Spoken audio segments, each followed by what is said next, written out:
So our next speaker has a gift for making sense of how technology is reshaping our world.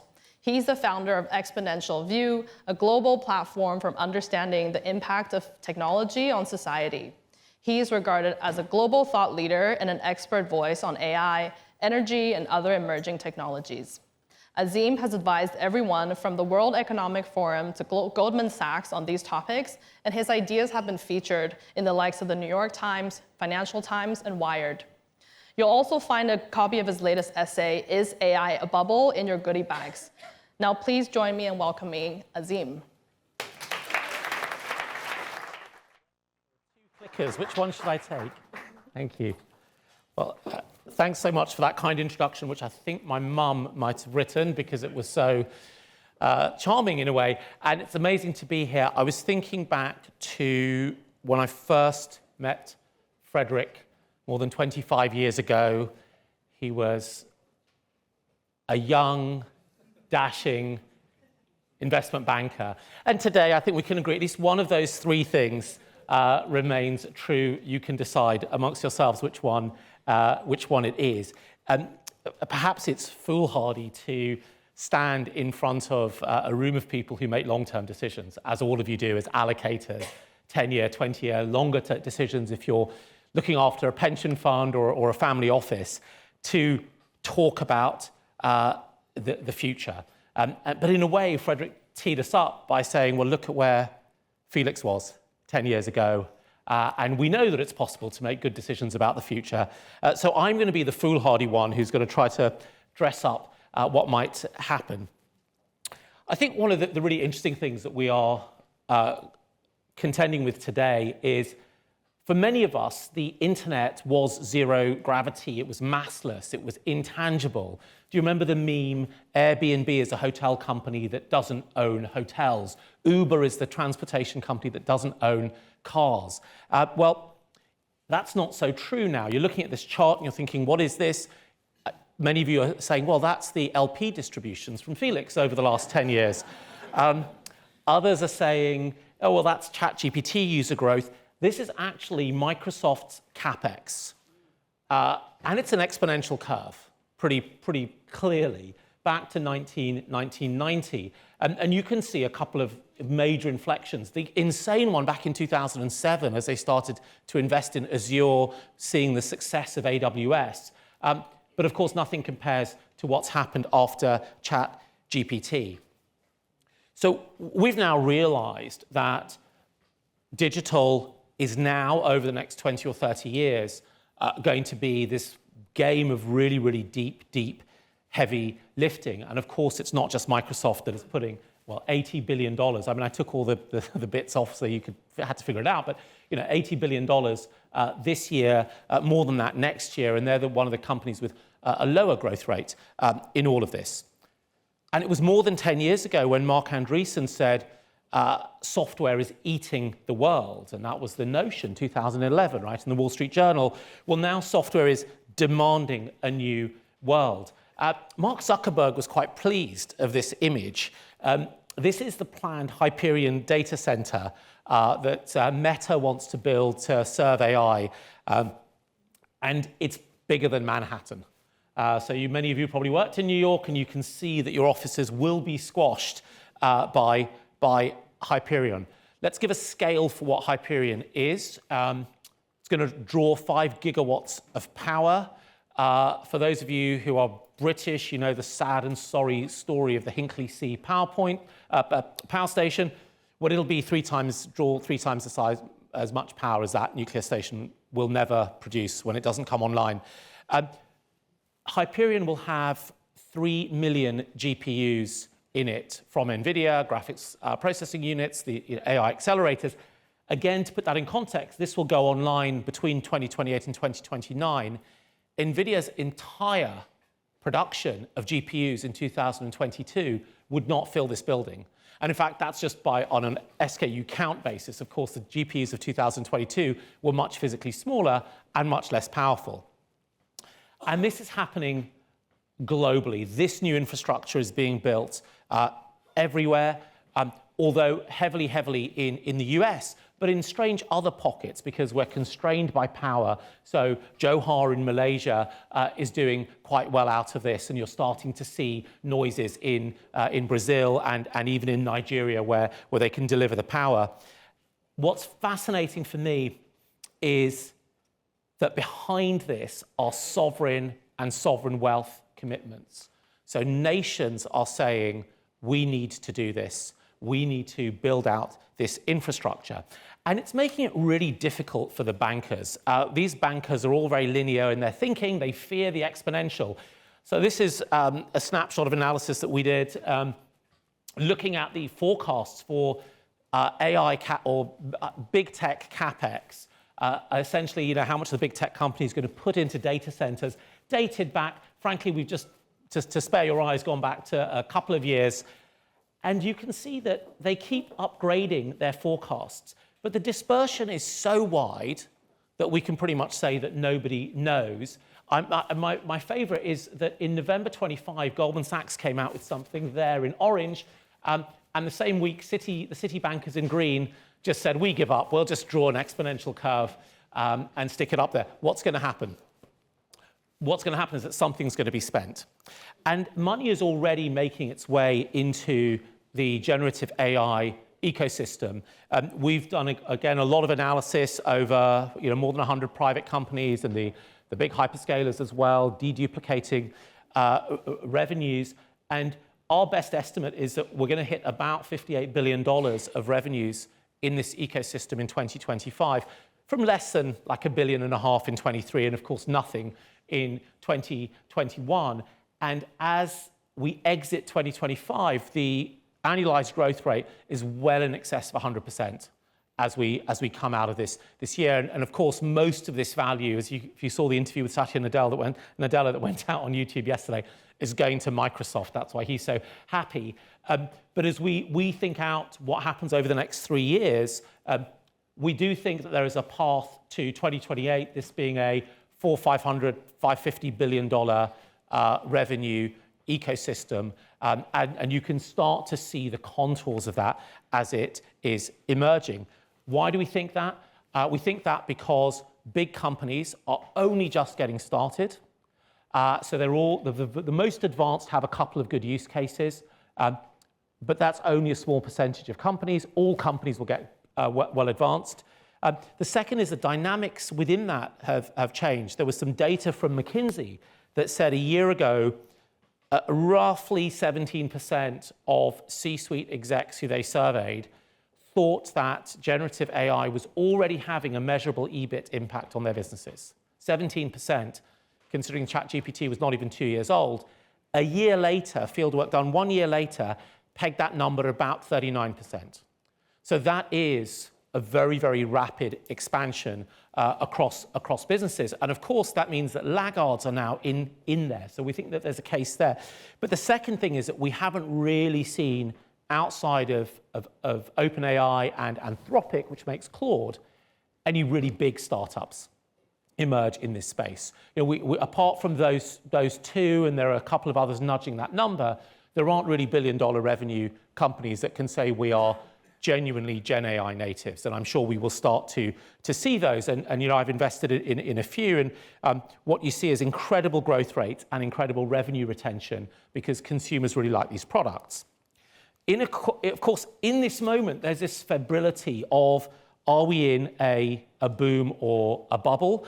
Like Frederick, I lived through the dot-com bubble. Like Frederick, I survived it. And the housing bubble as well. And so my team and I went off and we looked at 400 years of financial data and 22 different bubbles to come up with an empirically driven set of stressors that allow us to understand where we are. You can find it on boomorbubble.ai. That's the consumer version, not the institutional version. But right now, we're kind of sanguine. Like, we don't think it's time to pull the ejection lever. When it is time, you will know because you will see me eject, and then you can pull it yourself. In the context of a sense that there is a new world being built, so Oxford Economics reckons $94 trillion in new infrastructure that is going to be spent globally.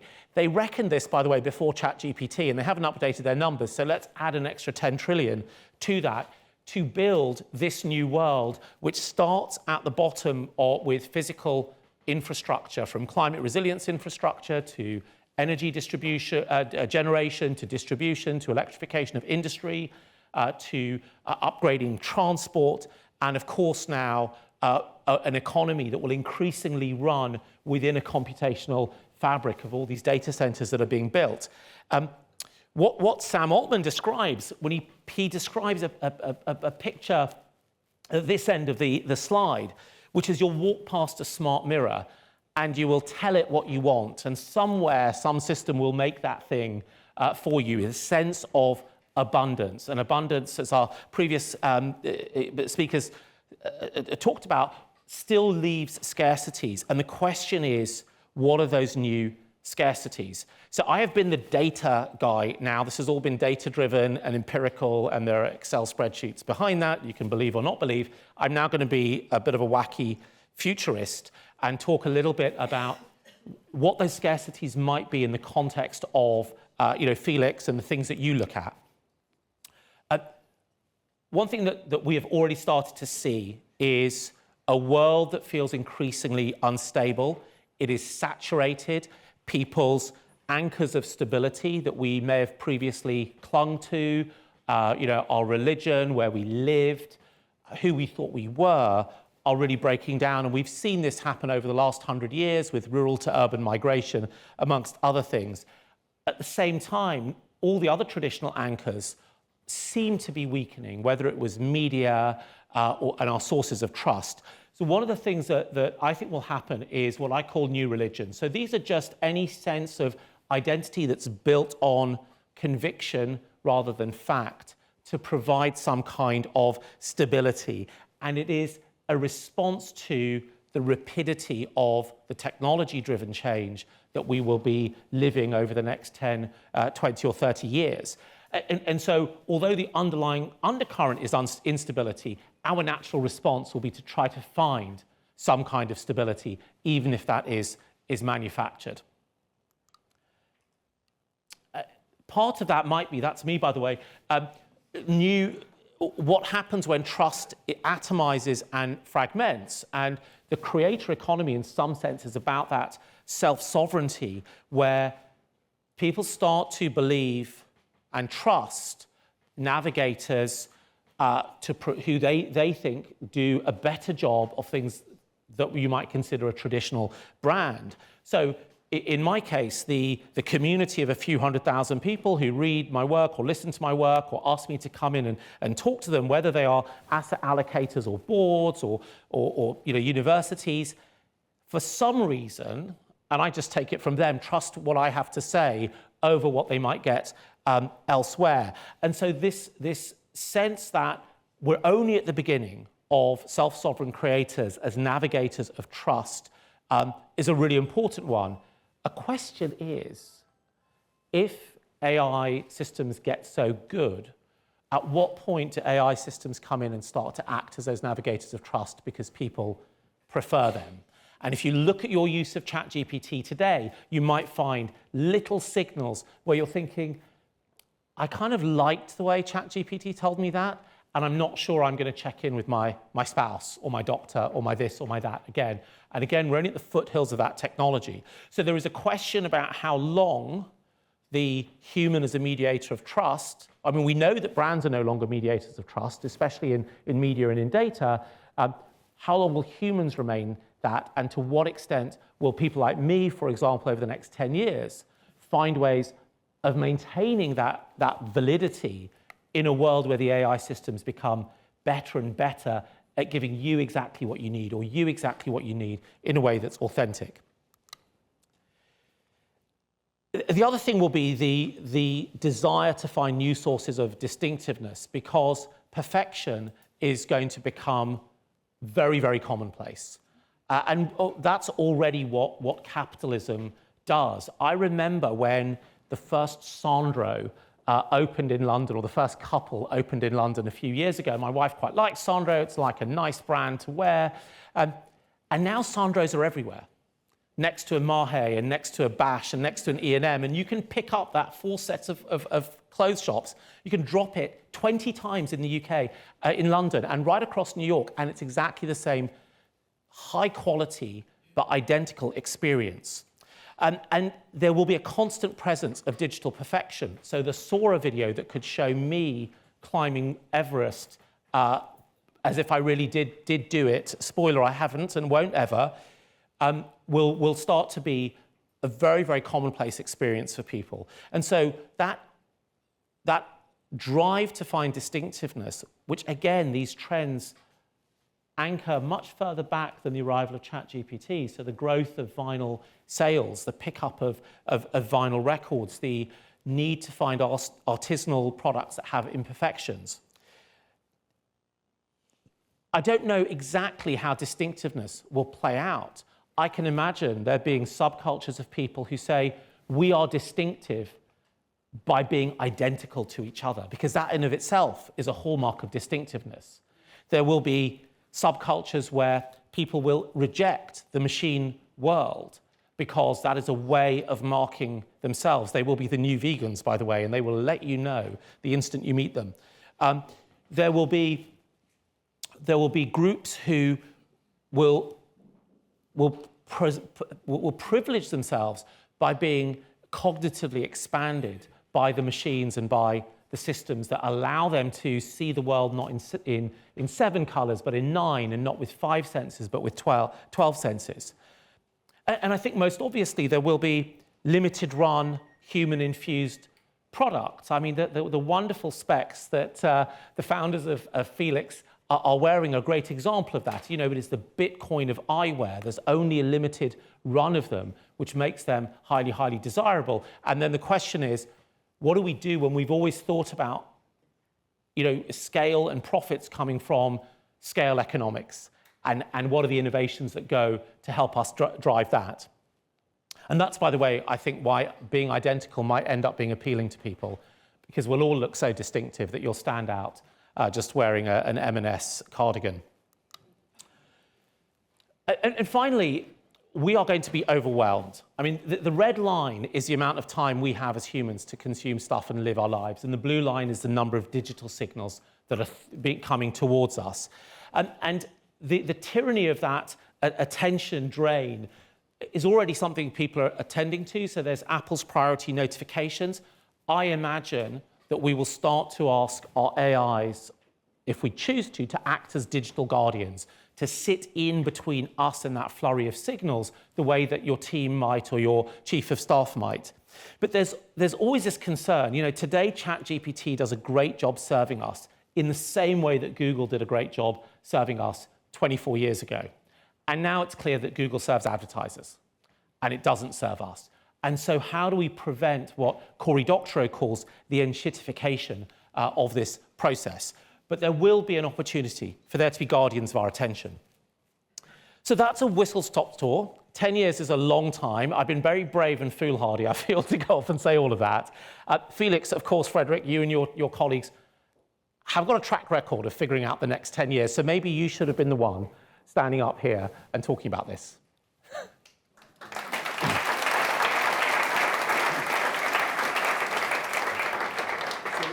So thank you so much, Azim. This is wonderful. I was still thinking about those 3 attributes. I'm still not sure myself. So we still have a couple of minutes with Azim. So has anyone got questions? Sure. I'm sure many of you will have or should have, or is already being shy. If not. Because I had one, you were not part of the first part of our meeting earlier with the annual meeting, but we showed the aggregate value of the 10 largest companies in the world in 2015, which was just shy of 4 trillion. Yeah. And we looked at 2025, and we have 3 companies worth more than 4 trillion. Yeah. So fast forward to 2035, what do you think the top 10 market caps might look like? They'll be much bigger, but I think the concentration may even be bigger. And the reason is that as more of the economy moves into the compute fabric, the providers of compute will essentially have the ability to extract economic rents. And so they will extract the highest possible rent that allows the market to continue to grow. In the same way that the Google tax or the Apple tax is set at a level that is acceptable to allow an ecosystem to grow. So what does that mean? It means that if we think about the way we think about economic growth, we think about the production function, we've always had this idea of K as capital just being this thing that like you invest in machinery, you invest in labor. But that K is going to be really, really different, and it's not going to be as fungible typically because there will be a component of it that will be computing, that will be getting cheaper every single year, that will be making factor productivity improve because that's what AI does. And that K, that bit of the K, will essentially be controlled by a handful of really, really large companies. They may not all be NVIDIA, and they will essentially be able to figure out how to tax us. That doesn't mean there won't be great opportunities for entrepreneurs, but I do think it will mean that those big companies will get even bigger than they are now. Okay. Well, thank you very much Pleasure. for this. Thank you. You.